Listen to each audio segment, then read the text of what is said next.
오늘의 말씀 열왕기상 18장 30절에서 40절 말씀입니다. 37절까지만 봉독하겠습니다.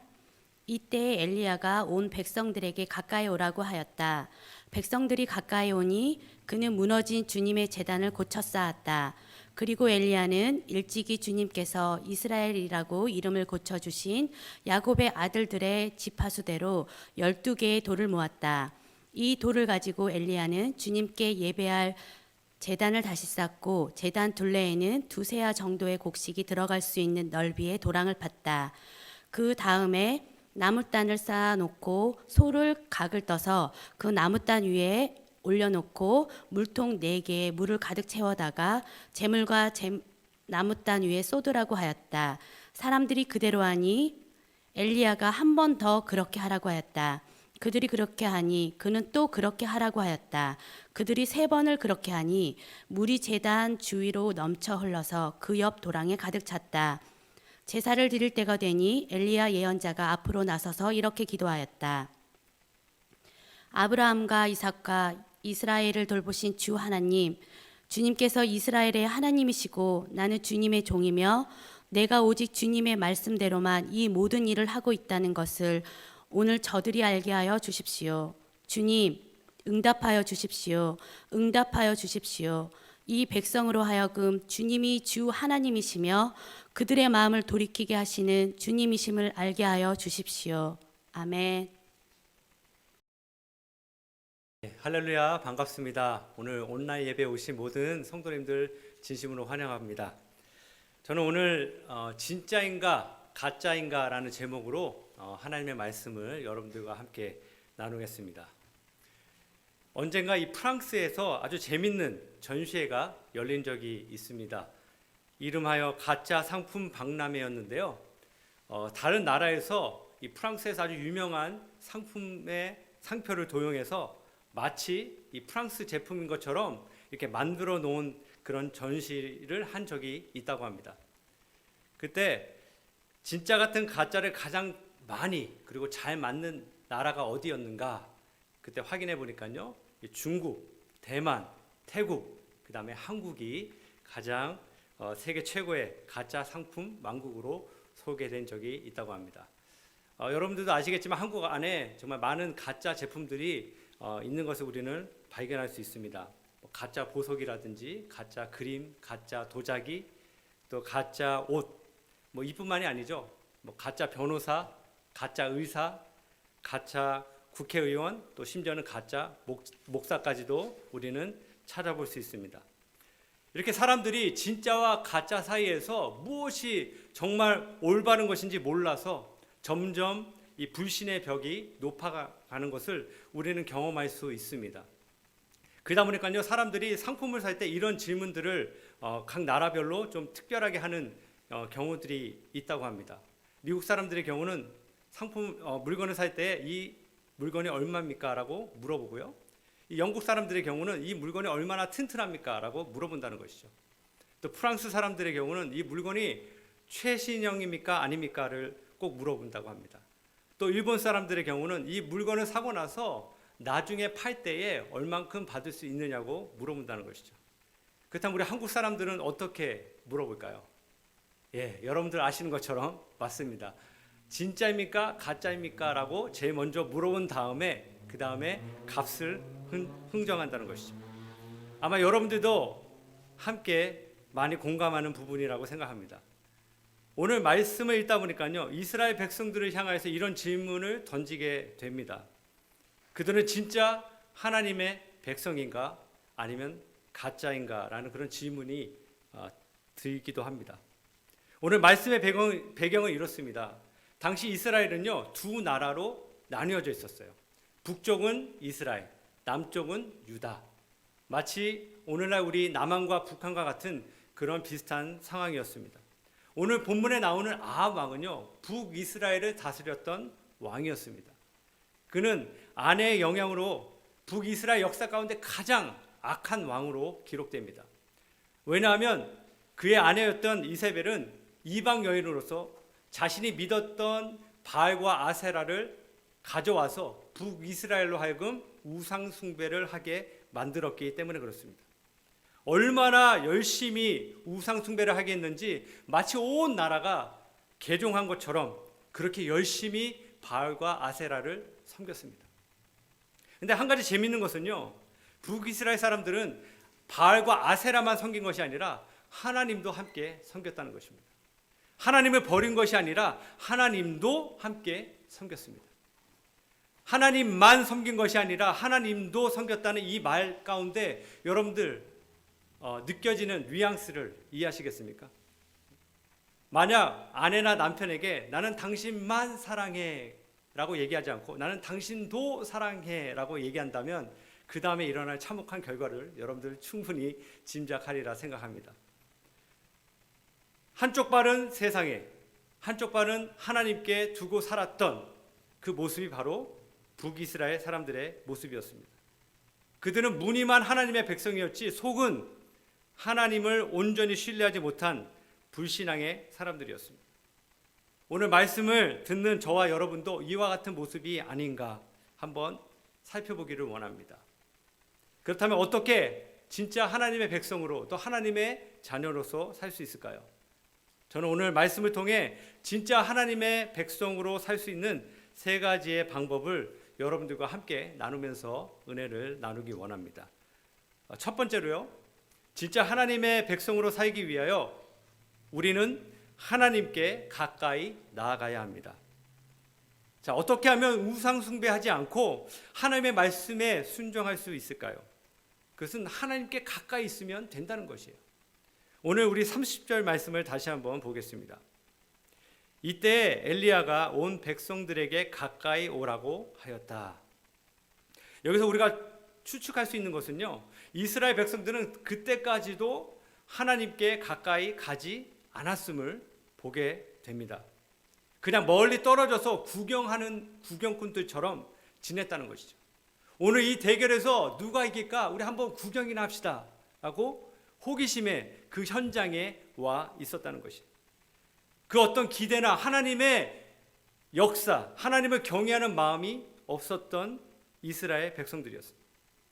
오늘 엘리야가 말하는 가까이 오라는 말은요, 단순히 육신적인 거리만을 얘기하는 것이 아니라 마음의 거리를 말하는 것이에요. 여러분, 마음이 정말 중요합니다. 왜냐하면 하나님은 우리의 마음을 보시기 때문에 그렇습니다. 성경에서 하나님을 가까이지 못해서 실패한 사람과 또 그 반대의 경우를 우리 각각 찾아볼 수 있는데요. 첫 번째 사례는 이 사도 베드로를 들 수 있죠. 예수님의 수제자였던 이 베드로는요, 3년 동안 예수님과 함께 동고동락한 그런 제자였습니다. 그는 수많은 기적과 역사를 직접 경험했던 사람이었습니다. 그러나 주님이 잡히시던 날 밤에 베드로는 예수님을 배반합니다. 누가복음 22장 54절 말씀을 보면 그들은 예수를 붙잡아서 끌고 대제사장의 집으로 데리고 갔다. 그런데 베드로는 멀찍이 떨어져서 뒤따라갔다라고 말합니다. 멀찍이 떨어져서 뒤따라갔다라는 말씀에 여러분 주의하시기를 바랍니다. 주님과의 육신적인 거리가 멀어졌다는 의미도 있지만요, 좀 더 정확히 말한다면 가장 중요했던 그의 마음이 주님과 멀어졌다는 것을 의미하는 것이죠. 그의 마음이 주님과 함께 가까이 하지 못함으로 인해서 그의 마음에는 담대함이나 용기가 아닌 두려움, 근심, 공포, 염려가 가득했다는 것이죠. 그래서 어떻게 됩니까? 결국 어린 여자아이 앞에서 예수님을 3번씩이나 부인하고 맙니다. 아주 사소한 일이었다라고 생각할 수 있지만요, 주님과의 관계에 거리가 생겼을 때 이러한 결과를 얻게 되었던 것입니다. 베드로와는 정반대의 경우를 우리는 모세를 통해서 찾아볼 수 있습니다. 모세는요, 하나님과 늘 동행했던 그런 사람입니다. 성경에 보면 모세를 이렇게 평가하는데요, 신명기 34장 10절 말씀에 보면 그 뒤에 이스라엘에는 모세와 같은 예언자가 다시는 나지 않았다. 주님께서는 얼굴과 얼굴을 마주대고 모세와 말씀하셨다라고 말합니다.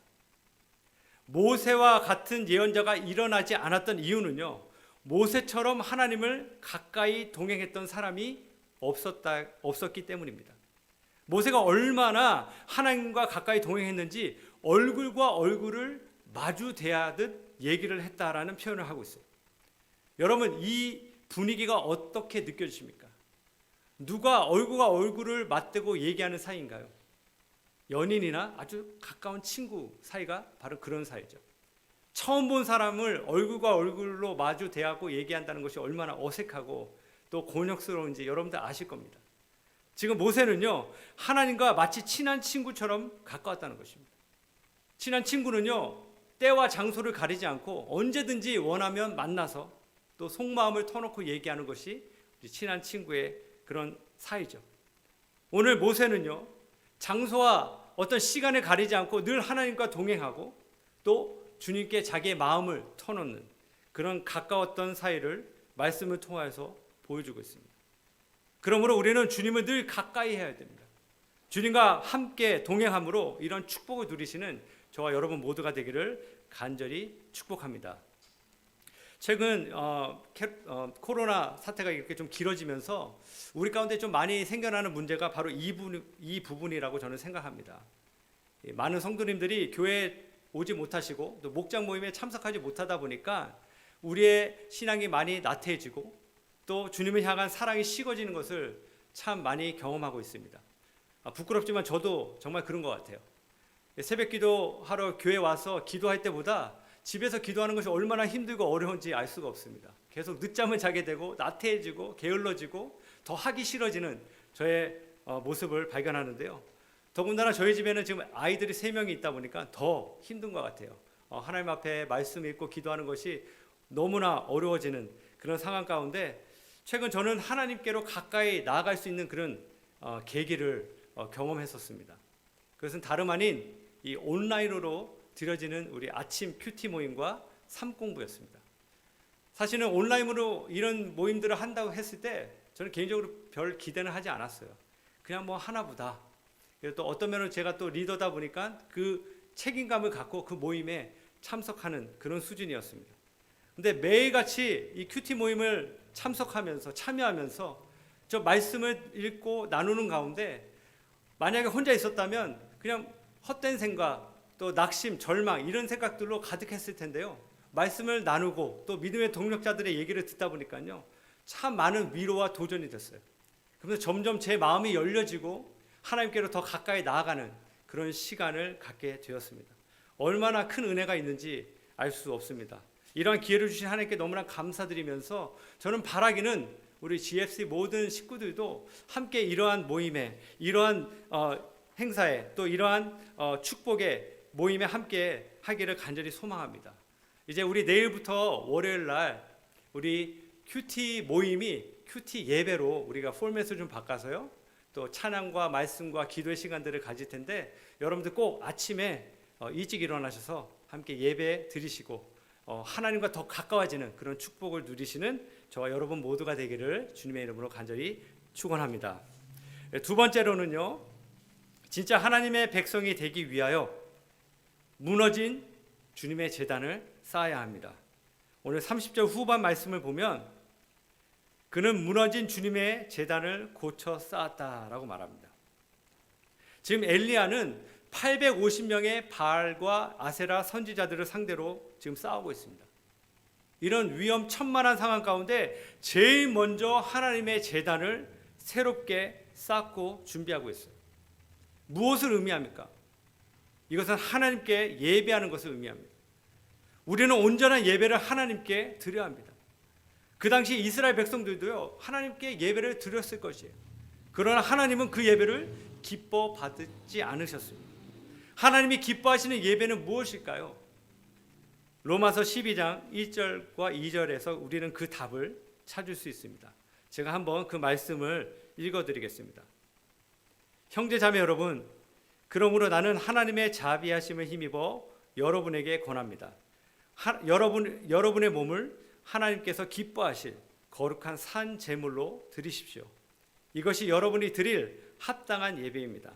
여러분은 이 시대의 풍조를 본받지 말고 마음을 새롭게 함으로 변화를 받아서 하나님의 선하시고 기뻐하시고 완전하신 뜻이 무엇인지를 분별하도록 하십시오. 자, 여기 보면 하나님이 기뻐하시는 예배에 필요한 두 가지가 있는 것을 보게 됩니다. 첫 번째는요, 희생과 섬김입니다. 주님께 내 삶을 드리는 헌신과 희생이 있어야 된다는 거예요. 우리는 예배에 그냥 보러 오는 경우가 참 많은 것 같아요. 아무런 부담감 없이 그냥 예배 와서 보고 그냥 가는 그런 예배를 우리는 생각하는데요. 오늘 말씀에 보면 하나님이 기뻐하시는 예배의 모습은 아니라는 것이에요. 하나님이 정말 원하시는 예배의 모습은 우리가 우리 자신을 주님 앞에 드리면서 헌신하는 것, 그것이 바로 진정한 예배임을 믿으시기를 바랍니다. 두 번째로 변화와 분별이 여기에 나와 있어요. 무엇을 위한 분별과 변화라고 얘기합니까? 주님을 따르기 위해서 세상을 따르지 않는 그런 변화라는 것이죠. 그러기 위해 제일 먼저 우리의 마음이 변화되어야 된다라고 말씀하고 있어요. 어떻게 우리의 마음이 변화될 수 있습니까? 바로 하나님의 뜻을 깨닫고 그대로 순종할 때 가능하다는 말씀이죠. 저는 오늘 이 예배 가운데, 우리의 예배 가운데 이 두 가지가 회복되기를 간절히 소망합니다. 여러분, 여기에는요 우선순위가 있어요. 나의 희생과 섬김이 먼저가 아니라 첫 번째 우리의 분별과 변화가 먼저라는 사실이에요. 왜냐하면 우리의 잘못된 가치와 세상의 방법을 따라서 우리는 얼마든지 하나님께 예배하며 헌신할 수 있기 때문에 그렇습니다. 예수님 당시에요, 만민을 위하여 기도하기 위해 쓰임받는, 부름받은 이 성전이 자신의 욕구와 탐심으로 강도의 소굴로 변질되었던 그 사건을 여러분들을 기억하실 것입니다. 예수님께서 그 성전의 모습을 보면서 분노하셨어요. 그 성전을 청결케 하시는 사건을 일으키십니다. 오늘 우리도 마찬가지죠. 우리의 삐뚤어진 잘못된 생각을 갖고 예배 드리는 것이 이것이 아니라 바로 하나님의 뜻을 분별하여서 하나님이 무엇을 원하시는가 그것을 먼저 찾는 것, 그때 비로소 온전한 예배가 우리 가운데 드려질 줄 분명히 믿습니다. 어떤 보석상에 강도가 들어왔습니다. 근데 이상하게도 이 강도는요 보석을 훔쳐가지 않았어요. 그가 한 일은 단 한 가지였어요. 보석 아래에 붙여져 있는 가격표를 다 바꿔놓았다는 것이죠. 가장 비싼 보석에 가장 싼 가격표를 붙이고요, 가장 싼 보석에 가장 비싼 가격표를 붙여놨다는 것이죠. 그 다음날 보석상은 난리가 났습니다. 주인이 알아차렸을 때 이미 귀한 가장 비싼 보석들이 아주 싼 값에 다 팔려 나간 후였다는 것이죠. 이것이 사단이 우리에게 한 일이라는 것이에요. 사단이 우리의 삶의 가장 중요한 것들, 가장 하찮은 것들을 다 바꿔놓았다는 것이죠. 무엇이 가장 중요하고 무엇이 가장 중요하지 않은지를 헷갈리게 거짓으로 뒤바꿔 놓았기 때문에 우리 안에는 온통 혼란스러운 일들이 많이 있다는 것이죠. 하나님보다 내 자신을 더 의지하고 피조물에 우리가 하나님 행세를 하는 이런 모습들이 우리 가운데 너무나 많이 있다는 것이죠. 이 문제를 해결하기 위해서 우리가 해야 될 것이 있다면 바로 회개입니다. 하나님 앞에 나와서 하나님, 나는 죄인입니다. 주님의 은혜 없이는 살 수 없습니다. 하나님의 은혜 가운데 살기를 원합니다 라고 고백하며 회개할 때 바로 그것이 하나님의 놀라운 은혜, 하나님이 우리를 통하여 어떤 일을 행하시는지 발견하며 깨닫는 첫걸음이 될 줄 분명히 믿습니다. 또 예배가 바로 그러한 자리임을 여러분 기억하시기를 간절히 소망합니다. 이번 온라인 예배를 준비하면서요, 저는 참 많은 것들을 새롭게 경험하고 있습니다. 특별히 그 중에 하나가 이 미디어 쪽인데요. 저는 원래 미디어를 잘 몰라요. 할 줄도 모르고 관심도 없는데 저보다 유 목사님 훨씬 더 잘하시는데 상황이다 보니까 제가 떠밀려서 함께 목사님 도와서 지금 하고 있습니다. 처음 이 방송을 시작할 때요, 참 많은 어려움들이 있었습니다. 뭐 지금도 어려운 일들이 많이 있지만요, 처음 할 때 목사님과 이 캠코더를 사용하는 법을 잘 몰랐어요. 그래서 아주 작은 그 문제를 어떻게 우리가 해결할지 몰라서 여기저기 뒤지고 찾고 또 설정을 가서 뭔가 바꿔보고 하는데 바뀌지가 않는 거예요. 그러다가 나중에 유튜브에 이 캠코더 사용법 하는 그런 유튜브 영상을 보게 됐어요. 그래서 그대로 쫓아서 해보니까 얼마나 쉽게 그 모든 것들이 한 번에 해결이 되던지 그때 새로운 세계를 경험했었습니다. 예, 저는요 이 예배라는 게 바로 그런 것 같아요. 동영상을 통하여서 캠코더의 기능을 우리가 미처 몰랐던 것을 발견하면서 이런 기능이 있었구나. 정말 이러한 기능 가운데 이런 것들을 우리가 활용할 수 있구나라는 것을 새롭게 알고 깨닫게 됐던 것처럼 예배를 통해서 우리가 어떠한 존재인가, 우리가 왜 이 세상을 살고 있는지를 알게 되는 것이 바로 예배라는 것이죠. 성경은 우리 인생의 설명서입니다. 말씀을 통해서 우리의 인생이 단순히 이곳에서 잘 먹고 잘 사는 것이 인생의 목적이 아니라 바로 하나님께서 우리를 통해서 어떠한 일을 이루고자 원하시는지 하나님의 비전과 꿈을 발견하게 되는 것, 그것이 바로 예배를 통해서 우리가 반드시 알아야 되는 사실임을 여러분 믿으시기를 바랍니다.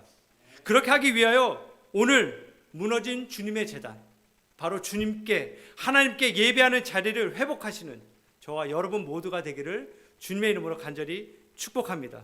예배를 통해서 나의 문제, 나의 잘못된 가치를 회개하며 돌이키기를 간절히 소망합니다. 그리고 이제는 헛된 나의 야망과 꿈이 아니라 바로 하나님의 뜻을 분별하여서 순종하시는 저와 여러분 모두가 되기를 주님의 이름으로 간절히 축복합니다. 마지막으로 진짜 하나님의 백성이 되기 위하여 우리가 해야 될 일은요, 하나님이 누구신지를 기억하는 것입니다. 오늘 36절 말씀을 다시 한번 제가 읽어드리겠습니다. 아브라함과 이삭과 이스라엘을 돌보신 주 하나님, 주님께서 이스라엘의 하나님이시고 나는 주님의 종이며 내가 오직 주님의 말씀대로만 이 모든 일을 하고 있다는 것을 오늘 저들이 알게 하여 주십시오. 자, 이게 무슨 말을 지금 하고 있습니까? 엘리야는요, 지금 여기서 아브라함, 이삭, 이스라엘이라는 말을 하면서 그들의 하나님은 조상 대대로 믿어온 살아계신 하나님이라고 선포하고 있는 것입니다. 하나님은 언약을 지키시는 신실하신 하나님임을 설명하고 있는 것이죠. 본래 이스라엘은요, 야곱의 후손들이었어요. 그들은 애굽에서 노예로 살고 있었던 자들이었습니다. 아무런 소망이 없었던 그런 사람들을 하나님께서 택하여 하나님의 자녀로 불러주시고 언약을 맺으시고 그것뿐만이 아니라 이제 이들을 하나님의 약속의 땅으로 인도해 주십니다. 수많은 적들을 물리쳐 주시면서 가나안 땅에 성공적으로 정착하게 해주셨어요. 그런데 이스라엘 백성들은 그 하나님을 잊어버립니다. 어떻게 여기까지 오게 하셨는지를 하나님을 완전히 잊어버렸다는 것이에요. 근데 참 놀라운 사실은요, 하나님께서는 벌써 이런 일이 일어날 줄 아시고 모세에게 이런 내용을 말씀해 주십니다. 그 내용이 신명기 8장 11절부터 14절까지의 말씀인데요, 좀 길지만 제가 좀 읽어드릴게요. 여러분 잘 들어주시기 바랍니다. 오늘 내가 당신들에게 전하여 주는 주님의 명령과 법도와 규례를 어기는 일이 없도록 하고 주 당신들의 하나님을 잊지 않도록 하십시오. 당신들이 배불리 먹으며 좋은 집을 짓고 거기에서 살지라도 또 당신들의 소와 양이 번성하고 은과 금이 많아져서 당신들의 재산이 늘어날지라도 혹시라도 교만한 마음이 생겨서 당신들을 이집트 땅 종살이하던 집에서 이끌어내신 주 당신들의 하나님을 잊어버리는 일이 없도록 하십시오. 자, 이 내용은요, 모세가 가나안 땅에 막 들어가려고 하는 이스라엘 백성들에게 당부하는 말입니다. 여기에 어떤 설명이 나옵니까? 당신들이 가나안 땅에 들어가서 잘 먹고 잘 살게 될 때에 마음이 교만하여서 하나님을 잊어버리지 않도록 하라고 주의하고 있어요. 여러분, 북이스라엘 상황이 이와 같았습니다. 역사적으로 보면요, 아합 왕이 다스리던 시대는 가장 큰 번영과 부흥을 이루던 시대였습니다. 군사력도 최강으로 가장 힘이 세서 많은 영토를 차지한 그런 시대였어요. 그러다 보니까 그 안에 풍요함과 부유함이 넘쳐났다는 것이죠. 이런 큰 축복을 경험했지만 안타깝게도 그들 모두는 하나님을 다 잊어버렸습니다. 그때 하나님께서 3년 동안 비도 내리지 않고 심지어는 이슬 한 방울 내리지 않는 극심한 기근을 그들 가운데 허락하십니다. 결국 이 일로 북이스라엘 전체 경제적인 또 정치적인 큰 위기를 맞이하게 됩니다. 왜 이런 위기를 허락해 주셨을까요? 이유는 단 한 가지라는 거죠. 그들이 하나님을 기억하고 돌아오게 하기 위함이었던 것입니다. 3년의 기근은요, 북이스라엘뿐만이 아니라 엘리야 선지자 개인에게도 하나님이 어떤 분이신지를 새롭게 경험하는 그런 시간이었습니다. 오늘 우리가 읽지 않았지만 열왕기상 17장 말씀에 보시면 하나님이 엘리야 선지자에게 사르밧 지역에 살고 있는 과부의 집에 3년 동안 지내도록 그렇게 허락하십니다. 엘리야는요, 이 과부와 관련된 두 가지 중요한 사건을 통하여서 하나님의 살아계심과 신실하심을 경험하게 됩니다. 그 첫 번째 사건은 이것이었어요. 이 과부 아들이 마지막으로 자신들이 먹고 죽으려고 했던 그 양식을 엘리야 선지자에게 바쳤을 때 하나님께서 엘리야 선지자를 통해서 이런 약속을 해주십니다. 3년 동안, 기근 동안 그들의 집에 밀가루와 기름이 떨어지지 않는 그런 약속을 해주십니다. 실질적으로 정말 그 집에 양식이 떨어지지 않는 그런 신실한 하나님을 경험하게 됩니다. 두 번째 사건은 이것입니다. 과부의 아들이 갑자기 죽게 돼요. 그때 이 과부가 정말 엘리야 선지자에게 한탄하면서 호소합니다. 당신이 와서 우리 아들이 죽게 됐습니다. 좀 살려주십시오 라고 얘기했을 때 이 엘리야가 하나님 앞에 기도하죠. 그랬더니 죽었던 아이가 살아나는 놀라운 기적을 경험합니다. 구약 성경에 보면 단 한 번도 죽었던 사람이 살아나는 일이 없었어요. 이때가 처음이었어요. 그때 엘리야 선지자가 처음으로 하나님의 능력을 경험하게 되었던 것이죠.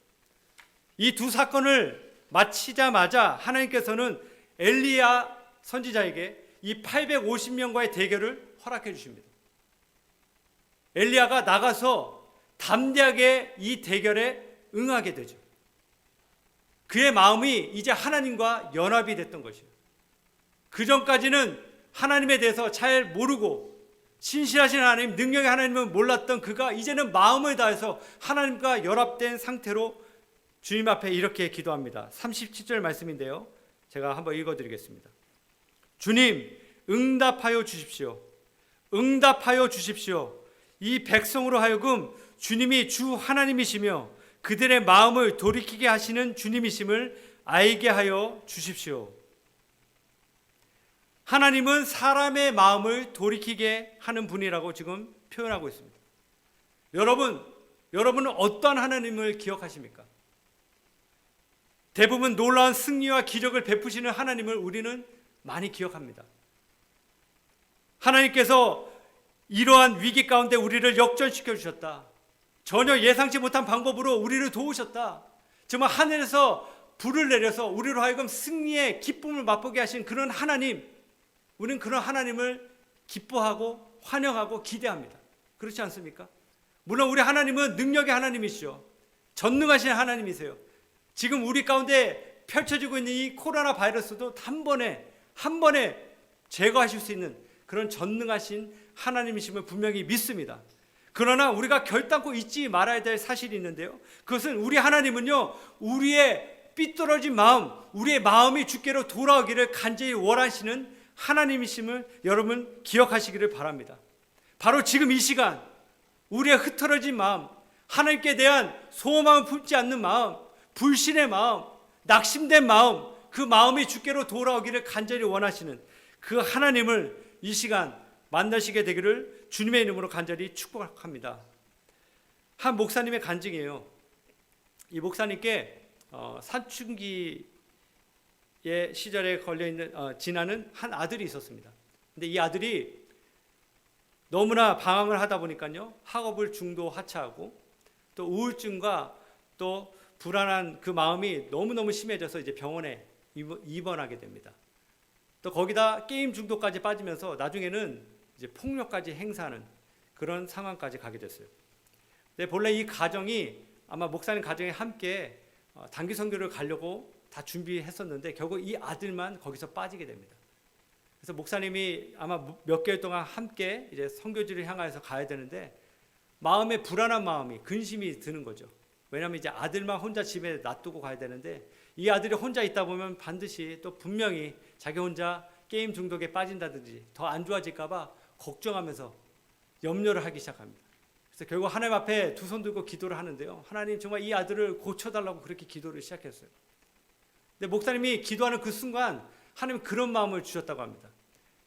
어떤 문제 해결보다 나의 뜻을 먼저 구하라는 그런 마음을 주셨다는 거예요. 그래서 목사님이 정말 회개하면서 눈물로 기도하기 시작했다고 합니다. 근데 그때 하나님께서 갑자기 마음의 평강을 주시면서 그 아들의 모든 문제를 하나님께 맡길 수 있도록 그렇게 인도해 주셨어요. 그러니까 결론부터 말씀드린다면 정말 많은 문제와 갈등과 어려움들이 있었지만 하나님의 은혜로 극적으로 이 아들이 정말 돌아오게 되고 특별히 믿음을 회복해서 교회에 잘 다니기 시작했다라는 그런 간증이었어요. 그러면서 목사님이 마지막에 이런 얘기를 하세요. 저는 아들의 변화를 간구했지만 정작 하나님의 관심은 제 변화에 있었습니다 라고 얘기를 하셨어요. 저는 이 내용이 정말 개인적으로 많이 와닿습니다. 우리가 이 코로나 사태를 경험하면서 우리는 참 많은 얘기들을 해요. 정말 이러한 문제가 변화되기 원합니다. 하나님 이런 문제가 해결되기 원합니다. 재정적인 문제, 건강의 문제, 자녀의 문제, 신분의 문제, 나의 여러 가지 가지고 있는 문제들을 놓고 하나님 변화시켜 주세요. 도와주세요. 이런 기도를 참 많이 해요. 하지만 우리 하나님의 관심은 어디 있는가? 바로 우리의 변화에 있다는 것이죠. 하나님은 이 어려운 코로나 사태를 통해서 우리에게 원하시는 것이 있다면 바로 우리 자신이 하나님을 깊이 만나서 하나님께로 돌아오기를 간절히 소망한다라고 분명히 믿으시기를 바랍니다. 하나님께서 우리에게 말씀하시는 그 음성을 우리가 정말 듣고 변화되는 이 시간이 되기를 간절히 소망합니다. 사랑하는 GFC 가족 여러분, 여러분 진짜 하나님의 백성이십니까? 아니면 진짜 같은 가짜 하나님의 백성인가요? 오늘 이 시간 내 자신을 한번 돌아보시면서 내가 어떠한 하나님의 자녀인가 확인해 보기를 간절히 소망합니다. 진짜 하나님의 백성이 되기 원하신다면 세 가지 기억하십시오. 첫 번째, 하나님께 가까이 나아가시기를 간절히 소망합니다. 두 번째는 무너진 주님의 제단, 바로 하나님과의 만남, 예배 자리를 회복하기를 간절히 축복합니다. 마지막으로 하나님을 기억하시기를 바랍니다. 이 큰 고난 가운데 여전히 우리를 버리지 아니하시고 우리의 마음이 주께로 돌아가기를 원하시는 그 사랑의 하나님을 새롭게 만나셔서 진짜 하나님의 백성답게 살아가시는 저와 여러분 모두가 되기를 주님의 이름으로 간절히 축복합니다. 우리 다 같이 기도하도록 하겠습니다. 하나님 감사합니다. 오늘 우리가 주님의 말씀을 들었습니다. 우리가 진짜 하나님의 백성인지를 이 시간 돌아보기 원합니다. 하나님, 이 고난의 시간 가운데 아버지 다른 것보다 우리가 주님께 더 가까이 나가기 원합니다. 또한 주님의 예배의 자리를 회복하기 원합니다. 또 내가 만난 하나님을 기억하기 원합니다. 그래야 해서 이 고난의 시간을 통과하는 가운데 우리의 신앙이 더 깊어지고 하나님과 더 친밀한 관계를 회복하는 귀한 우리 모두 될 수 있도록 축복하여 주시옵소서. 감사드리며 살아계신 예수님의 이름으로 간절히 기도드리옵나이다. 아멘.